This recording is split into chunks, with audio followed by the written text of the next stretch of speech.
8:39 de la mañana. Vamos a continuar ahora conversando, pues en fin, sobre la actualidad política y esta nueva situación que se ha creado con lo que nos ha dicho el cardenal, es decir, que las partes han aceptado sentarse a conversar. Estamos con la congresista María Elena Foronda Farro del Frente Amplio, el congresista Jorge del Castillo de la bancada del APRA y la congresista Ana María Choquehuanca. Muy buenos días, gracias por estar con nosotros. Buenos días. Buenos días. A ver, empecemos con las damas. María Elena Foronda Farro. Muy bienvenida, gracias. Gracias, Raúl. A ver, evaluación del momento y sobre todo, por supuesto, ¿qué ha opinado o qué opinaría usted sobre lo que el cardenal ha anunciado? Bueno, en primer lugar, nosotros partimos de que lo que hemos vivido el día de ayer es parte de una crisis anunciada, ¿no? Y una decisión ya previamente tomada desde el Parlamento de la República por el partido fujimorista. Hemos decidido no votar en contra de la censura, ¿no?, del ministro, porque sentimos que no se han tocado los temas de fondo para esta interpelación. Los temas de fondo son los temas de la crisis educativa, son los temas del maltrato que tienen muchos docentes por las contrataciones temporales, son los temas del acceso gratuito a una educación de calidad, son los temas de la educación intercultural indígena, la reposición de la Dirección Nacional de Educación Ambiental Comunitaria y otros temas más. Y los 18 preguntas del pliego interpelatorio que no se han visto reflejadas en la resolución final de la censura han sido vinculadas a temas de corrupción que consideramos se deben de investigar, pero no llevando a este nivel de crisis institucional y de enfrentamiento de la forma como se dio lamentablemente desde la bancada fujimorista, demostrando el uso y abuso de su mayoría parlamentaria. Por esta razón, el día de ayer no es que marquemos y no hayamos votado, ya habíamos decidido anteriormente nuestra posición. Y no es porque nos descuenten, como lo dicen los señores fujimoristas, sino que no podemos admitir que este tipo de situaciones se vengan perpetuando como una acción en donde priman los insultos y no la razón. Yo reconozco acá el debate que se da desde algunas posiciones políticas y es necesario que este debate, que se dé un diálogo, pero sobre la base de argumentos y no de el uso abusivo de un poder en el que se ha convertido, y por eso dijimos que se están repitiendo estos esquemas, no han superado el trauma de no haber ganado las elecciones y se ha generado este proceso de tensión. ¿Se equivocó Frente Amplio apoyando la interpelación? Porque era como crónica de una muerte anunciada.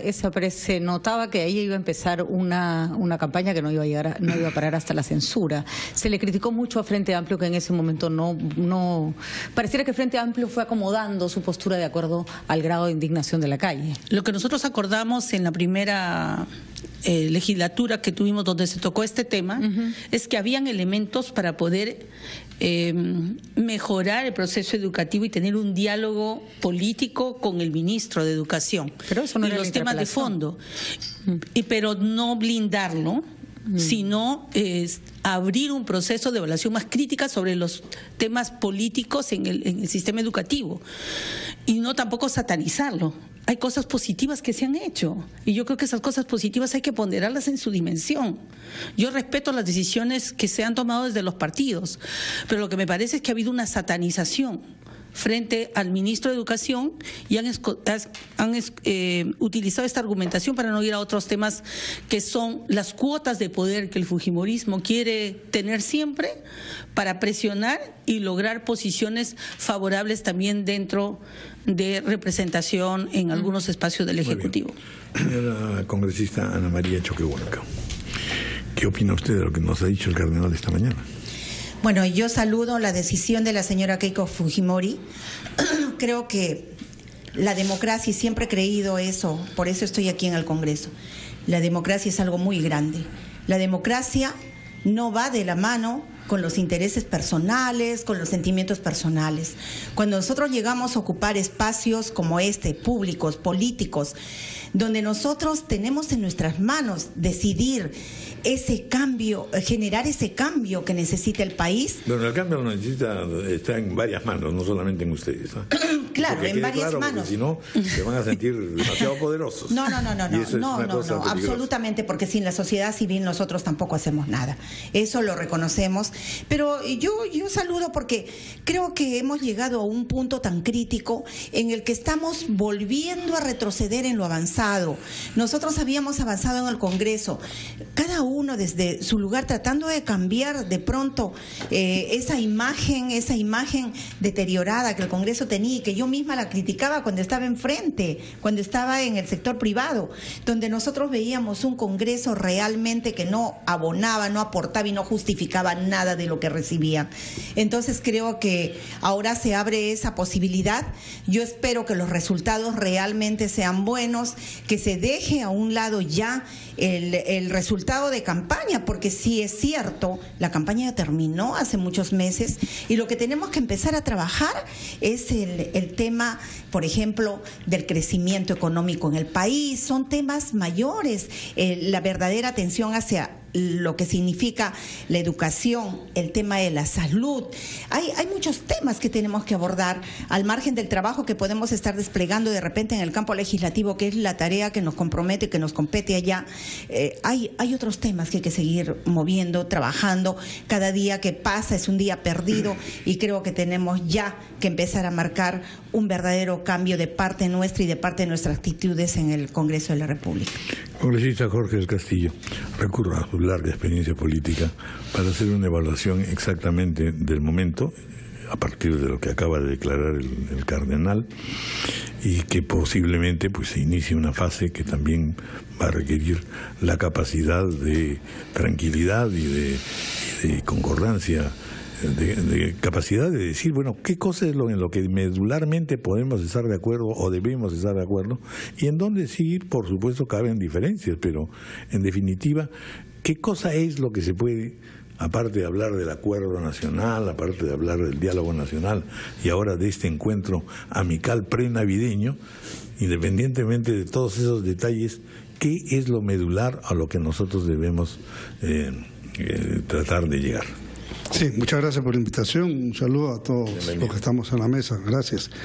En primer lugar, creo que es muy importante la convocatoria que ha hecho el señor cardenal, ¿no? La hizo ayer, alguna gente la tomó con escepticismo, pero acabamos de escuchar de él que hay una respuesta favorable tanto del presidente Kuczynski como de la señora Keiko Fujimori.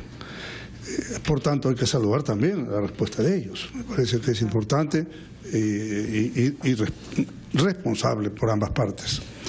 Porque siempre una situación de censura puede llevar a una tensión exacerbada, hasta con retiros del Congreso y este tipo de problemas. Entonces, a ver cómo superamos el impasse lo más pronto posible. Porque lo que había venido funcionando más o menos bien, ¿no? Voto de confianza, delegación de facultades, de presupuesto, en eso, ¿no?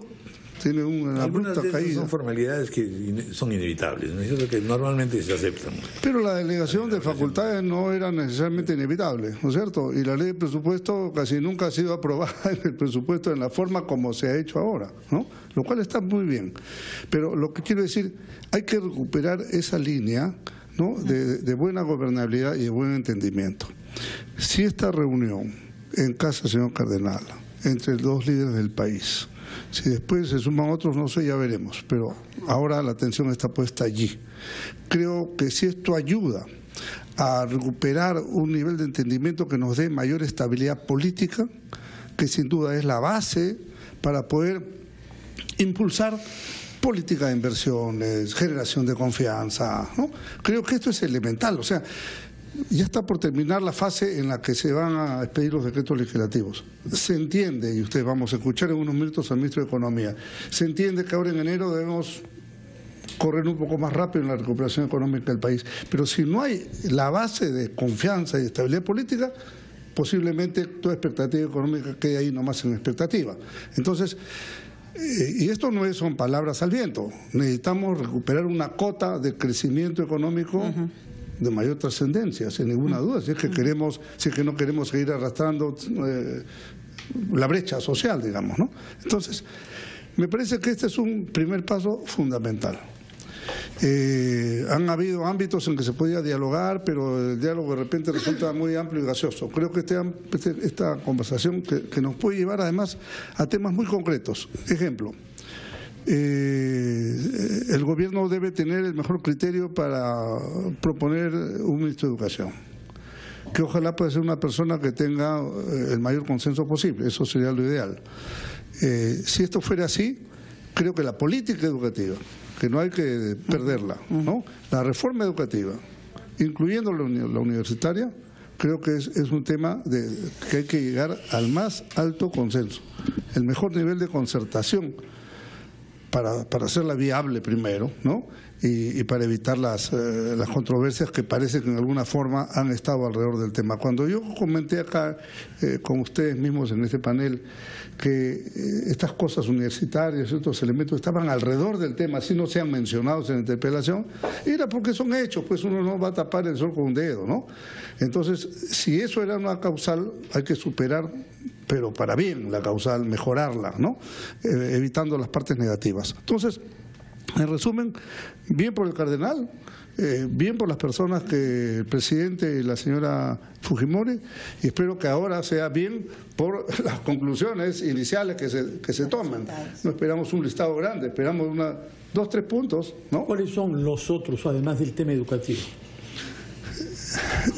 Creo que el factor gobernabilidad es muy importante, porque existe cierto sector de la población que puede creer con fundamento de que aquí podría haber una escalada de más censuras, problemas, jaloneos, y eso quita toda estabilidad política. Así es que la estabilidad política me parece central, ¿no? Eso es fundamental.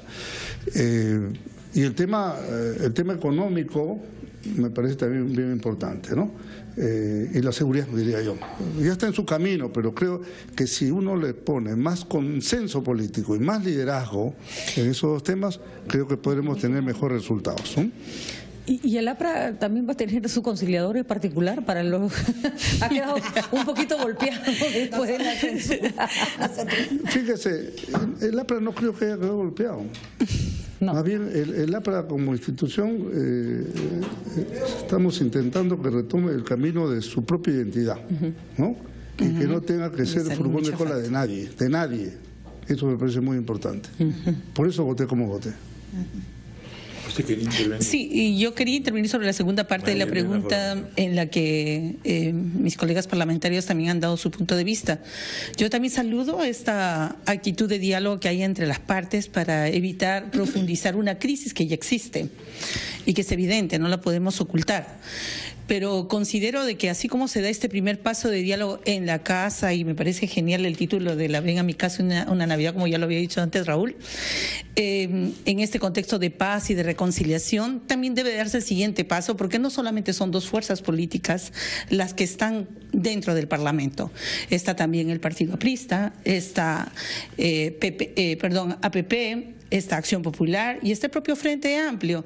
Entonces sería interesante que llegar en el marco, desde mi punto de vista, del Acuerdo Nacional y en un lugar que puede ser o la propia PCM o la Oficina del Acuerdo Nacional y no solamente un espacio privado, sino dentro de un espacio que sea mucho más público, llegar a este tipo de acuerdos y consensos con las otras fuerzas políticas que también tienen decisiones y son parte de la gestión pública del país.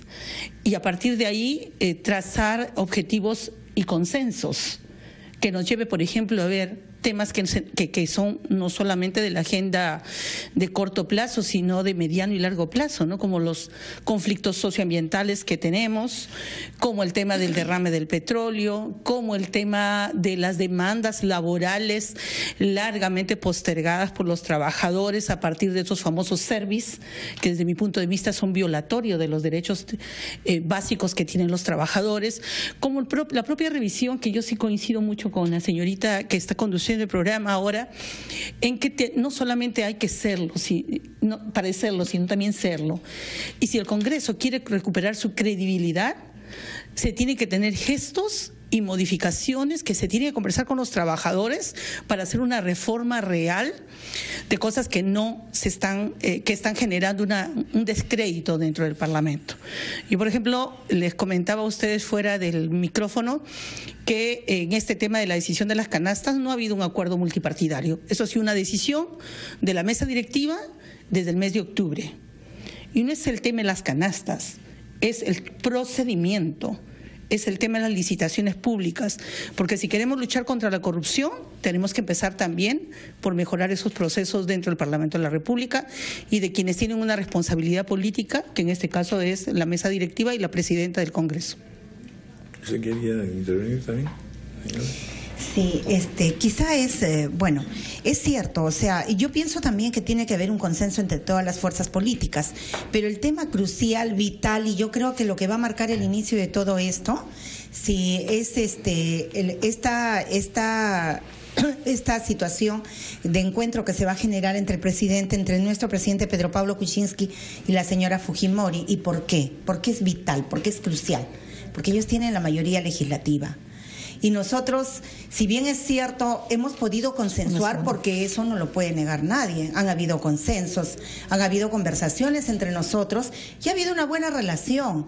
Creo que lo que se perdió a partir de la interpelación, fue esa falta de respeto, ese sentido de no respetar a un ministro que tiene investidura, ni respetar ya nada, o sea, se perdió todo. Entonces, a partir de ese entonces, vemos y sentimos nosotros que efectivamente sí hay como una fuerza en el legislativo, una mayoría en el legislativo que puede aprobar una ley o no la puede aprobar. Eso sí lo sentimos. Sentimos que, por ejemplo, si yo genero un proyecto de ley y digo, pero ¿y entonces a quién le tengo que preguntar si mi ley es buena o mi ley es mala? Porque ese es otro de los aspectos, ¿ah? No es solamente el aspecto de las situaciones de índole económica, de índole social o lo que ocurre afuera, sino también el tema de las leyes. Pero yo creo que en este interín que nosotros ya esto desbordó, hasta acá llegó. Y creo que a partir de entonces tenemos que marcar el inicio de una buena relación. Otra etapa. Muy bien. Muchas gracias a los participantes, María Elena Foronda, Jorge del Castillo y Ana María Choquehuanca. Muchas gracias. Muchísimas gracias y felices fiestas. Felices fiestas también. 8:57 de la mañana, hacemos una pausa.